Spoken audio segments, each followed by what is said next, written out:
I pray by the time I'm done making this video, Silksong has been released. Metroidvanias are tricky in the sense that you're following the classics templates while trying to have a flair of your own.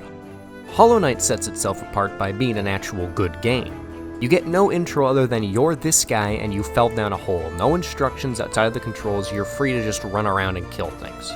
It gives a great sense of discovery with every new area you enter because you're never directly told where you have to go next. You start by coming across this rundown town with one old man chilling there, and you go down a well to the underground to explore Hallowsnest. You come across tons of characters and shopkeepers, you open up old stag stations, bring a circus to town. You're bringing back life to these barren areas, turning Dirtmouth into an actual town while at the same time unknowingly doing the opposite. I don't care for story when it comes to games, but when a game can present such a strange and new atmosphere while world building without speaking a single word, that's how you get me invested. Ooh, and the progression, ooh. This is how you do progression in games. In every area, you'll come across places where you'll say things like, what the heck, how the hell do I get up there? And then later in the game, you get an upgrade like the double jump or the super dash, and all of a sudden you've now unlocked 50 new paths you can go back to and explore in previous areas. There's such a great sense of question when you come across these, like, how the hell do I get through this black mist thingy? Then you get the empowered dash, and all of a sudden you see there was another quarter of the map waiting for you behind it. And this map is big, which is occasionally annoying with how far some places are from the closest bench or stag station, but I only really noticed this because it was my 10th time playing through the game. And here's one of the few games in existence where the side missions actually feel like they pay off, as doing them grants you things like extra health, damage, charms, or money, and by the end of the game you actually feel like they paid off with how much diversity you have for your choices in your build. And 99% of these charms are pretty cool. You can go a full minion build, a full spell build, full physical damage build, there's a full bitch build, there's a lot of options.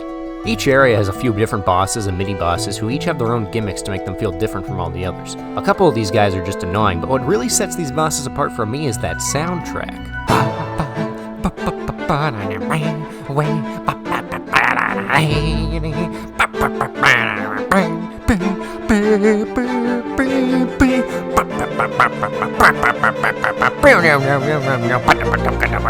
Hollow Knight is also a perfect example of DLC done right.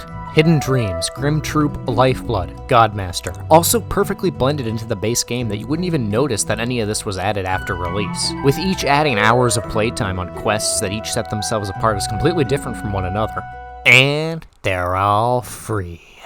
The artistry taken here is nothing I've ever seen. Watching this desolate, overgrown map grow infected as you wander through with a sense of wonder and mystery to each new item, game mechanic, or creature you come across, every inch of the map having something hidden for you to find, every challenging platforming section or boss fight harder than the last, pushing you towards the end, and then bam, it's over. What I consider a perfect game. Stylized art style, engaging but simple combat, creative character builds, rewarding side quests, to-the-point dialogue to make you actually interested in the characters, sound design that mixes perfectly with the atmosphere, and a perfect demonstration of show, don't tell.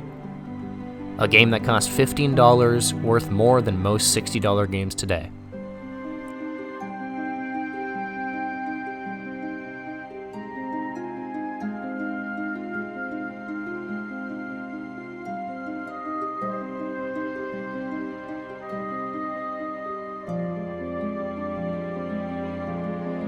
And a goddamn good soundtrack.